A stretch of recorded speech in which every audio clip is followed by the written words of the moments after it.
I think it makes sense to start with some prominent failures of emergency communication systems. And I want to start in what might be kind of a surprising place, which is December 1941, 2,403 casualties as a result of a surprise attack by the Japanese at Pearl Harbor. And I want to borrow the words of Robert DeSortis Jr. And his fellow contributors who literally wrote the book on interoperability. They reached the conclusion that strategic warning of the Pearl Harbor attack came from many sources, including newspapers, diplomats, counter spies, security intercepts, consulate wiretaps, U.S. Army radio signal intelligence, and accurate threat analysis and prediction. But this information went to different people at different times who had different levels of acceptance, interpretation, and concern. That resulted in an overall lack of preparedness. The failures of tactical warnings from the December 7th security intercepts, the USS Ward Midget submarine sinking, and the open AWS sighting of Fuchida approaching aircraft produced a lack of alertness, a major breakdown in interoperability, and unfortunately one that resulted in a whole lot of casualties. That was a while ago. More recently, we see the 9/11 Commission cited interoperability as one of the major challenges. 341 firefighters lost their lives. That number is higher than it should have been because they weren't able to communicate effectively in the tall buildings. They weren't able to communicate effectively among each other with the different teams that were in the towers. And most sadly, they were unable to communicate with the NYPD who had determined that the structural integrities of the buildings had been compromised. And then, unfortunately, you flash forward from there to Katrina, where we had made substantial investment in interoperability, communications, and technology. So we had more communications tech at Katrina, but when the federal government arrived with it, it didn't interoperate with local county and state responders. And so we lost a lot of our backup systems. So I bring those up really to make a key point. It's that communication failures are rarely about technology gaps. They're almost always a matter of a lack of governance, planning, training that either didn't occur or was insufficient, and a lack of exercises. We shouldn't be learning during an incident that we're not interoperable. We should be learning in an exercise. We should be feeding that back into governance bodies that rewrite plans and run training. Those four areas are near and dear to my heart because that's what my team does, both in Maryland and nationally. We go around and we build the governance bodies, we write the plans, we train them on it, and then we exercise to make sure we're getting results. So with that, let's talk a little bit about where we are technology-wise. The state of the art right now is LMR, Land Mobile Radio. It's what you guys are probably familiar seeing on TV. It's the cops who are talking into the shoulder, strap headset. It's the firefighters with the brick that goes on the hip. That is traditional radio waves transmitted in space, the spectrum that Congress has allocated to public safety, 700 megahertz, 800 megahertz, UHF, VHF. The challenge with it is even though we have dedicated spectrum, these systems are often deployed on a county-by-county or agency-by-agency basis.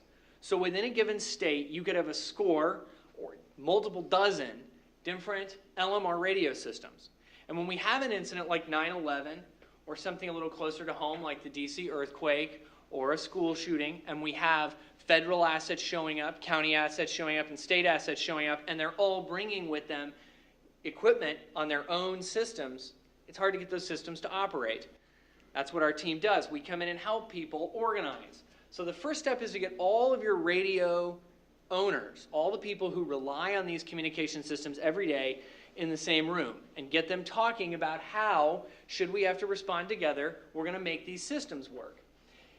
In Maryland and in every state, we've adopted a model of statewide interoperability executive committees, or SIECs. Now, I start with these groups because without the right people in the room, we can't do the other things. We can't write the plans. We can't train and exercise on them. And so this is really the key part of guaranteeing interoperability. And that is, honestly, the best tool we have to bring interoperability to the very disparate networks of LMR. Now, let's look forward a little bit. We've been talking about voice, and that's really what first responders have today.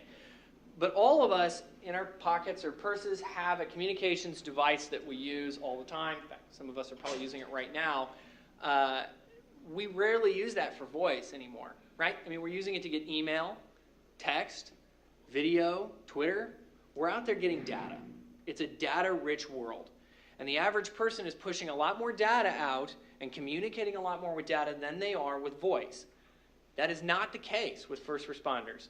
And the reason is that they do not have a national public safety broadband network. Public safety identified this at 9/11. It was a recommendation. In fact, the last unacted upon recommendation in the 9/11 Commission was the creation of a nationwide broadband network, and Congress passed the Middle Class Tax Relief and Job Creation Act of 2012. Part of that was a three-pronged solution to this problem. The first was the allocation of the D block. A very important, very sought-after block of spectrum was allocated specifically to public safety for the purpose of putting in a fourth-generation LTE broadband network for first responders. It created nationwide governance. The FirstNet board, you'll hear me talk about this as FirstNet, really by law, the FirstNet board is the national governance body for this. And it put in $7 billion of seed funding. So we put in $7 billion to get us started, to get us down the pathway on planning and RFPs, and $135 million went to states to help them prepare. My team works on part of that $135 million. I promise you a very small part of that. Planning for FirstNet in Maryland, as well as other states in the nation. So we're helping states collect users' needs, figuring out where they need the network to be, what coverage level they need, what data do they need out on the network, and we're working to convey that message to the FirstNet board so we can get a good plan. But if you think back to the way I described LMR as being county by county and agency by agency, FirstNet also represents a major change in the way we're going to do business, in that this will be a national network. We're not going to roll it out county by county and agency by agency. We're going to roll it out nationwide. And that makes sense to all of us that are on Verizon. When we land to visit family in California and get off the airplane, we're not on a new network. We're still on Verizon. It should be the same way for first responders. But really all of that is for naught, because this is really about data.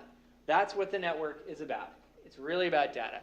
And at this point, I've already been talking too long. So I want to stop for a minute and give you guys a window into what first responders' lives are like today. And then I want to walk through what it might be like with FirstNet. So this is what we have now. This is a dispatch on land mobile radio. West Fire, the West Fertilizer is one of their builds is on fire. There's heavy smoke coming out of the top of it. I was just about to do that.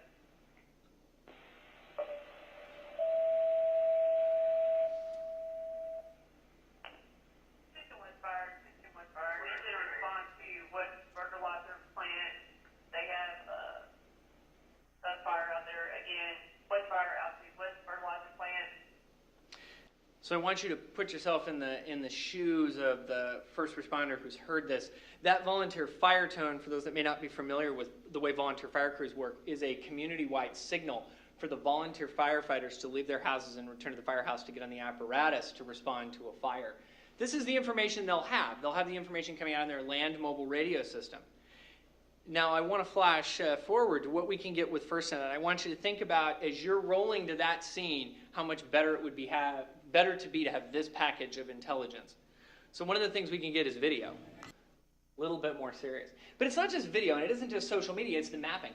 This map was included in the after-action report from the incident commander who was on scene here. And to give you a little idea of what's going on here, everything inside that red circle at 500 feet is total destruction. That's the area of complete destruction. There is debris sighted on the highway 3,000 feet away. The incident commander determines that he has to put triage at the 2,500 foot mark because that's the safe zone. Inside the hot zone is a hospital, a middle school, a nursing home, and all of the major evacuation points for this community. This map is in an after-action report. It needs to be on an iPad in the hand of the people on the way. It just has to be.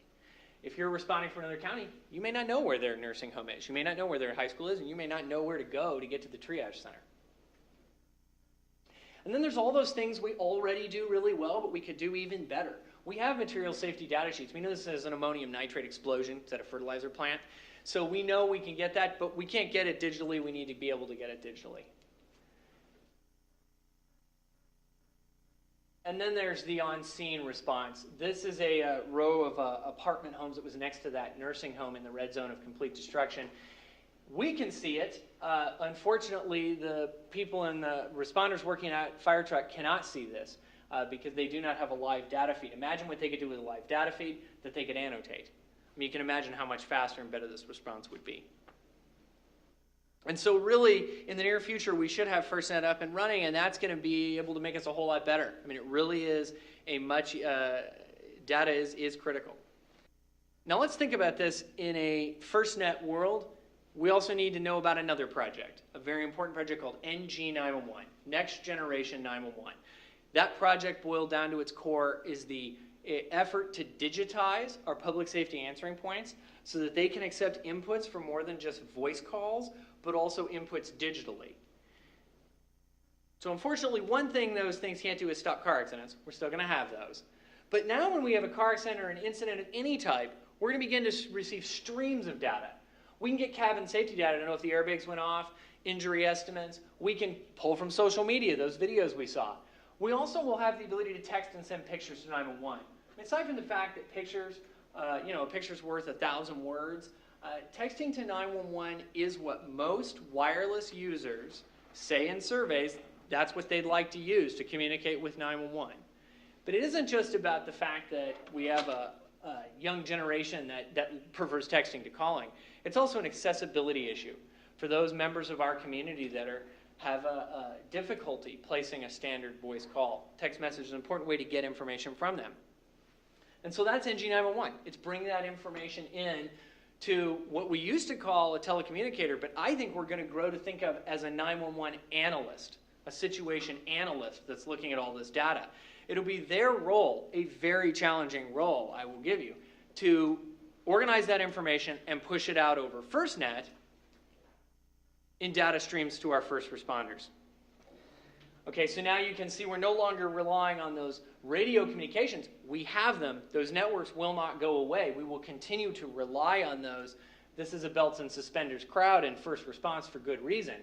But we're also going to have a whole lot of new devices, including fancy things like, Google Glass. And all those are going to help us deal with it. They're going to help that officer in the field be better at the job they do, with, of course, the end goal being the same, to provide the best possible response.